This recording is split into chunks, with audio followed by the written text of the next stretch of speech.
Bismillahirrahmanirrahim. Assalamu alaykum, hurmatli televizor ko'ruvchilar. Istiqlol kundalik xabarlarimizni ko'rishinglarni qizg'in qarshi olamiz. Men Abdullah Yalqun. Programmada vatanimiz Sharq Turkiston va dunyoda bo'layotgan kun tartibidagi xabarlarni huzuringizga sunishtirishimiz qaynamsiz diqqatinglar ekranimizda bo'lsin.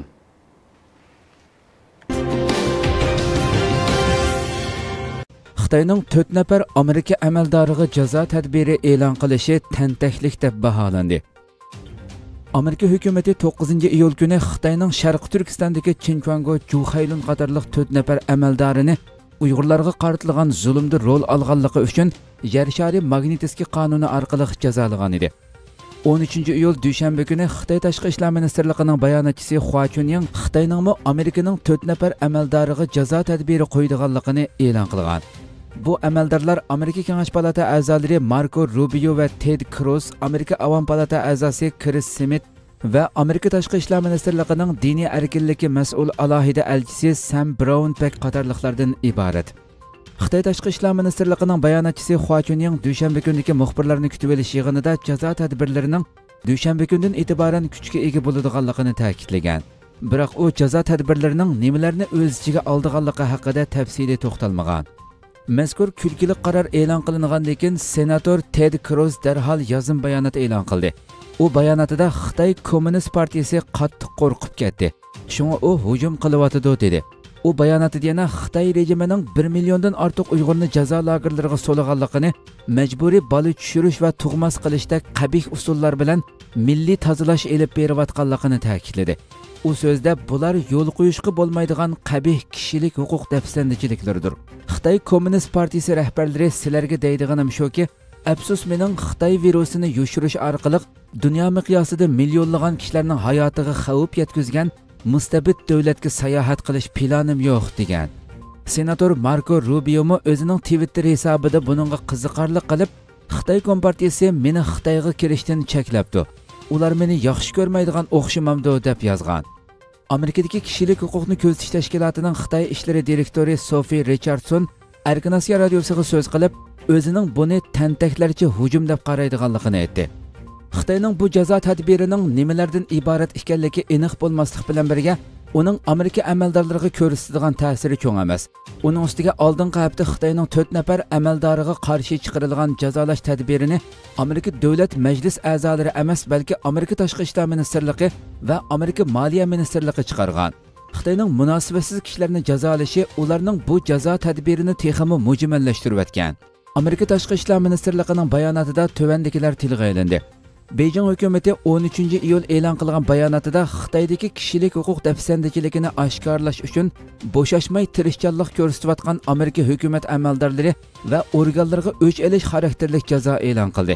Bu tahdidlar bizning Sharq Turkistondagi yerlik millatlarga qaratilgan kishilik huquq dafsandichiliklari, jumladan keng ko'lamli tutib turish, majburiy tug'mas qilish, bola tushirish, shundaqla diniy va milliy cheklamalarni yo'l qo'ygan kompartiya amaldorlarini jazolashdan to'sib qololmaydi dedi. Amerika Tashqi ishlar ministrligi yana Xitoy rejimi yo'l qo'ygan jazo tadbirlari bilan Amerikaning kishilik huquqni dafsanda qilgan Xitoy amaldorlariga qo'ygan jazosi orasida axloqiy jihatdan olganda bir-biriga tenglashtiradigan hech qanday nuqtaning yo'qligini ta'kidladi. Yana bir tarafdan kishilik huquqni ko'zatish tashkilotining Xitoy ishlari direktori Sophie Richardson xonim Xitoy xalqaro qonunlarga qo'l qo'ygan davlat bo'lgan ekan, u holda uning xalqaroning tekshirishini qabul qilish majburiyati bor deb ko'rsatdi. U so'zda Xitoy rejimi o'z ixtiyorligi bilan bir davlatning ichki kishilik huquq masalalarini xalqaroda munozaraga qo'yishga imkoniyat yaratadigan xalqaro kishilik huquq kelishimiga qo'l qo'ygan. Bundaq kelishimlarning ahamiyati dal mushu yerda. Ular davlatlarning harakatini kuzatib turish uchun barpo qilingan. Agar Xitoy rejimi o'zining ichki masalalarining xalqaroda talash tartish qilinishini xohlamaydi ekan, u holda u bundaq xalqaro kelishimlarni imzolamasligi Birlashgan Millatlar Tashkilotidagi tashkilotlardan butunlay chekinib chiqishi kerak. Tokioda Urumchi qirg'inchiligi xotirlandi. 12 iyul Yaponiya poytaxti Tokio shahrida 5 iyul qirg'inchiligi va Xitoy tajovuzchilarining insoniyatga qarshi jinoyatlariga qarshi norozilik namoyishi o'tkazildi.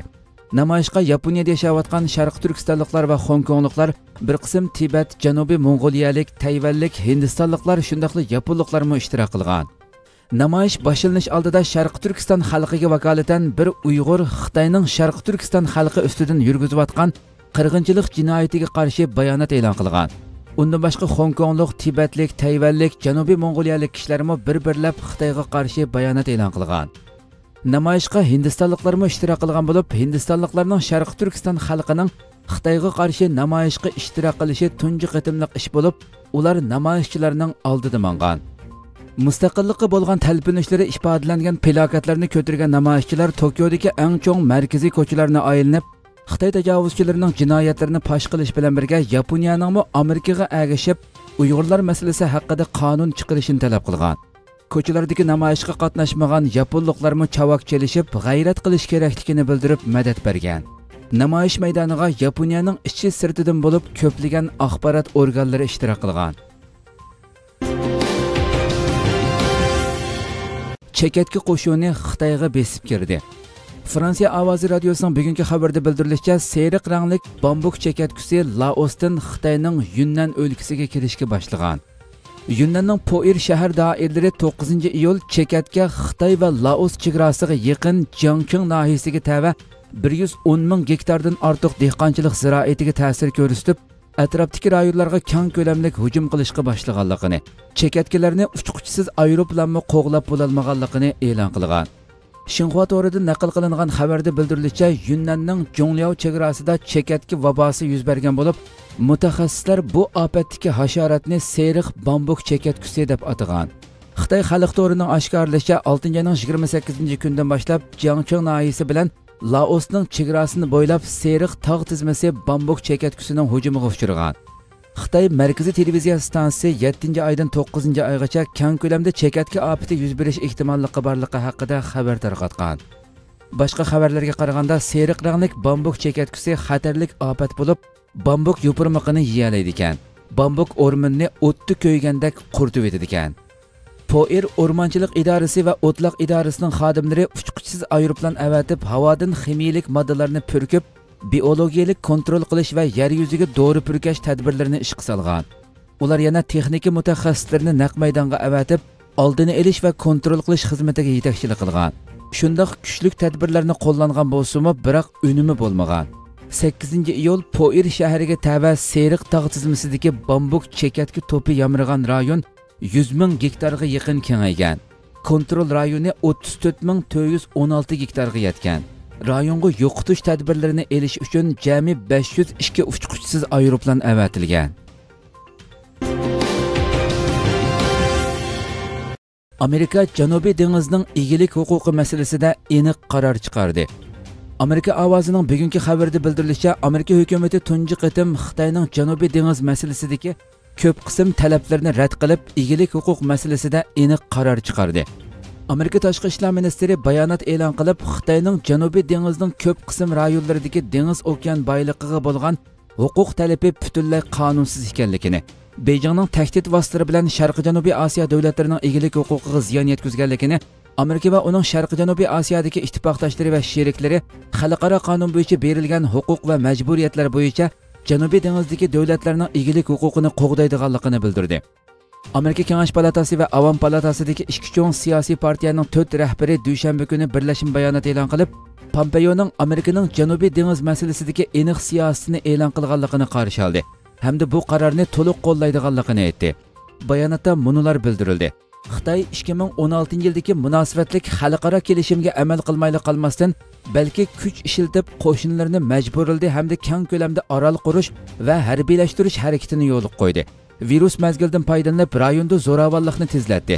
Xitoyning dengiz egilik huquqi masalasidagi mujmal siyosati hamda Hind Tinch okean rayonidagi davlatlarning o'rtaq manfaatiga uyg'un emas.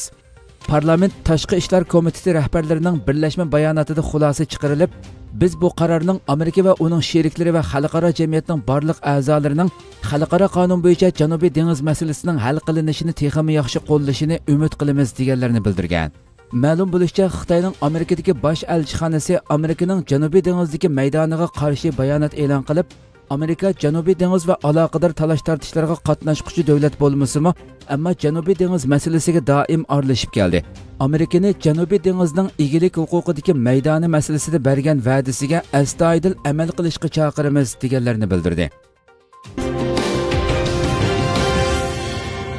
Robert O'Brien Trump Xitoyni Uyg'urlarga qarshi harakati sababli davomli jazolaydi dedi. Amerika Davlat xavfsizligi maslahatchisi Robert O'Brien 12-iyul Washington Postasi gazetida maqola e'lon qilib, Prezident Trumpning Xitoy rejimini Uyg'urlarga qarshi harakati sababli davomli jazolaydiganligini bildirdi. Robert O'Brien maqolasida Trump hukumatining yaqinqi kunlardagi harakati bu dafsandichilikka qatnashgan Xitoy amaldorlarining Amerikaga kirishini to'sish qatorliqlarni o'z ichiga olganligini bildirdi. U Prezident Trumpning yana Uyg'urlarni majburiy emgakka selib ishlab chiqarilgan mahsulotlarning qonunsiz import qilinishini to'sishga harakat qilganligi, bu xil kishilik huquq dafsandichiligi davomlashsa, Trump hukumatining buningga javob qaytaradiganligini bildirdi. Robert O'Brienning ta'kidlashicha, Xitoy Kompartiyasining falsafasida shaxsning hech qanday qimmati yo'q bo'lib, uning nazarida shaxs faqat kollektiv milliy davlatning maqsadiga yetishdagi qurol ekan. U bu falsafa Xitoy Kompartiyasining butun Sharqi Turkistondagi Uyg'ur va boshqa turk musulmonlarga qaratgan qo'rqinchli bostirishini tushunishga yordam beradiganligini ta'kidladi. Robert O'Brien maqolasida Xitoy Kompartiyasi musulmonlarni lagerlarga qamabli qolmay, Sharqi Turkistonni soqchi davlatiga aylantirib, kishilarni yuqori texnika orqali ta'qiblaganligini, DNA avrishkisini yig'ib, Uyg'ur erkaklarni lagerlarga qamaganligi, oilalarga Xitoy kadrlarini o'rinlashtirib, bolalarni yetimxonlarga yo'tkiganligi, masjidlarni chiqib, Qur'onni qayta sharhlashga kirishganligini ta'kidladi.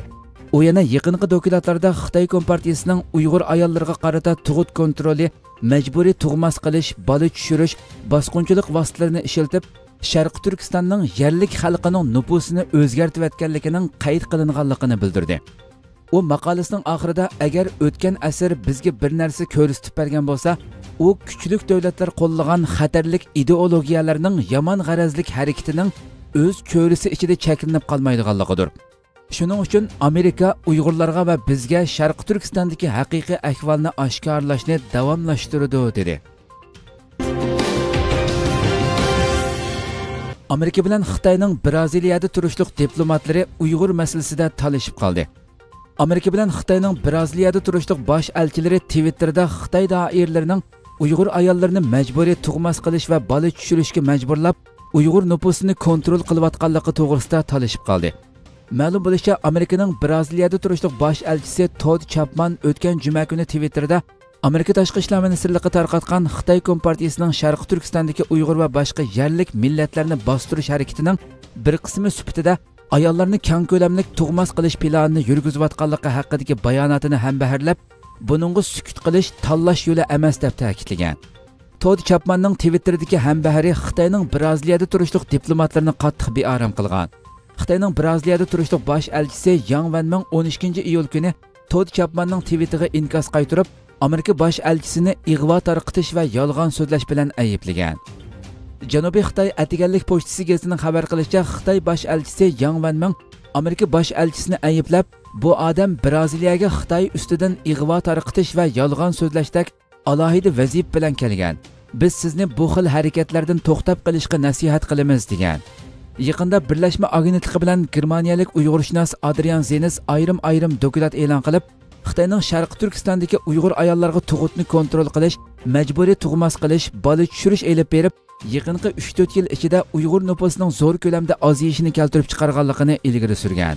Adrian Zenisning dokladida 2015-yildan 2018-yilgacha Xotan bilan Qashqarda Uyg'ur nupusining ko'payish nisbati 84% azayganligi, bu ahvolning 2019-yili texmo ig'irlashganligi ta'kidlangan. Ba'zi kuzatuvchilar Uyg'ur nupusini yo'qotishni nishon qilgan bu siyosatni irqiy qirg'inchilik deb ayblagan edi. Xitoy vatanimizda cho'shqi boqmachilikka egaligini davomli kengaytmoqda. Xitoy rejimi musulmonlar ko'p sonliqni egallaydigan Sharqi Turkistonda cho'shqi boqmachilikka egaligini davomli kengaytmoqda. Ma'lum bo'lishicha, navbatda doirlar Sharqi Turkistonning Shixo rayonida cho'ng ko'lamli yana bir cho'shqi boqmachilik fermasi qurmoqda ekan. Atalmış Uyg'ur Abnum rayonlik hukumat o'tgan yili mazkur musulmonlar rayonini Xitoydagi eng cho'ng cho'shqi boqmachilik bazasiga aylantirib, Xitoyning ichki o'lkalarini cho'shqi go'shi bilan ta'minlaydiganligini e'lon qilgan.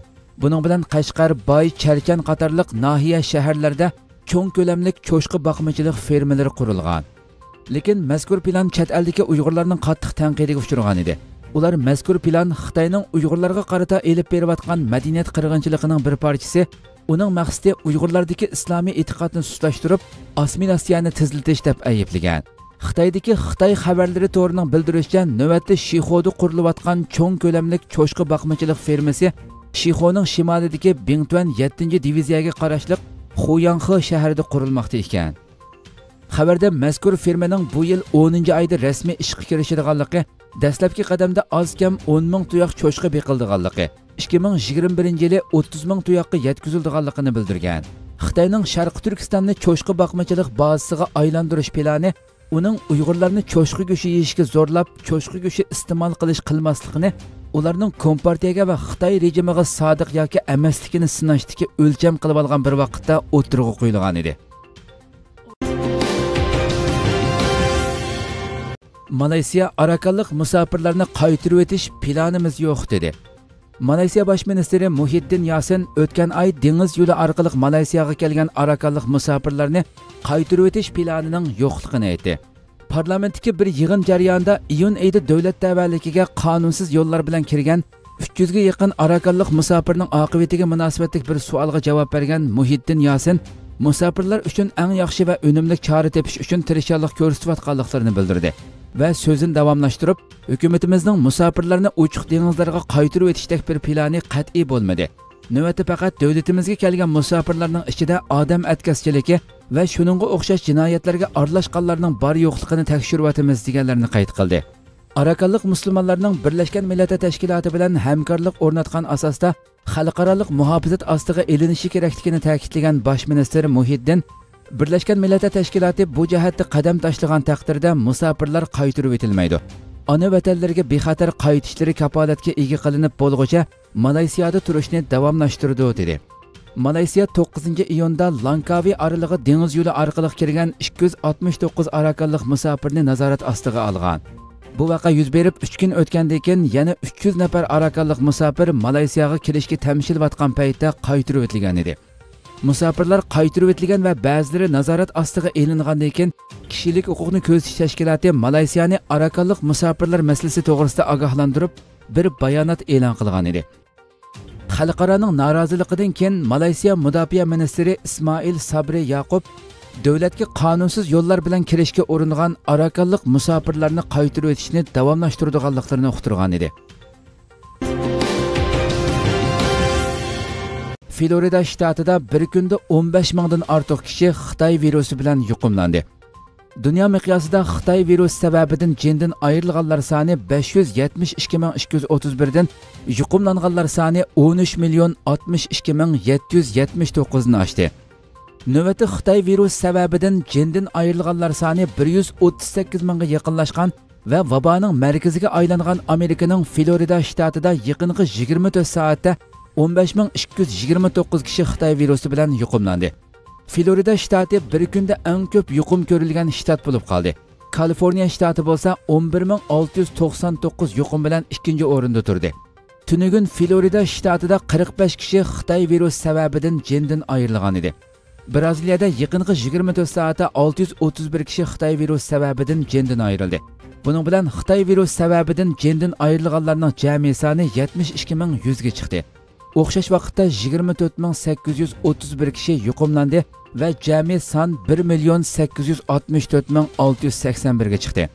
Yevropada Xitoy virusining markaziga aylangan Angliyada yaqinqi 24 soatda Xitoy virusi sababidan 21 kishi jindan ayrildi va jami son 44.819 ga chiqdi. O'xshash vaqtda 650 kishi yuqumlandi va jami yuqumlanganlar soni 289.603 ga chiqdi. İspaniyada 2020 yılı 10 iyulda e'lon qilingan ma'lumotlarga asoslanganda Xitoy virusi sababidan o'lganlar soni 28.403 ga, yuqumlanganlar soni 253.908 ga chiqqan. İspaniya Səhiyyə ministri Kataloniya avtonom rayonida hozirgacha 5675 kishining virus sababidan jindan ayrilganligini e'lon qildi. Ammo rayonlik hukumat jindan ayrilganlarning bu raqamdan 2 hassa ko'p ekanligini ilgari surmoqda. Xitoy virusi sababidan 9064 kishi jindan ayrilgan, 198963 kishi yuqumlangan Germaniyada Səhiyyə ministri Jens Spahn xalqni vaboning oldini olish tadbirlariga rioya qilishga chaqirib, Xitoy virusida ikkinchi to'lqin xatiri amaliyot dedi. Hürmetli televizyon görüşler, şuna qilib bugungi xabarlarimiz mush yerda oxirlashdi. Atki xabarimizni ko'rishgacha sizlarni Janobiy Allohga topshiramiz. Shuna qilib programma oxirida ekran orqasidagi barliq xizmatdoshlarimga ko'pdan ko'p rahmat aytaman. Assalomu alaykum va rahmatulloh.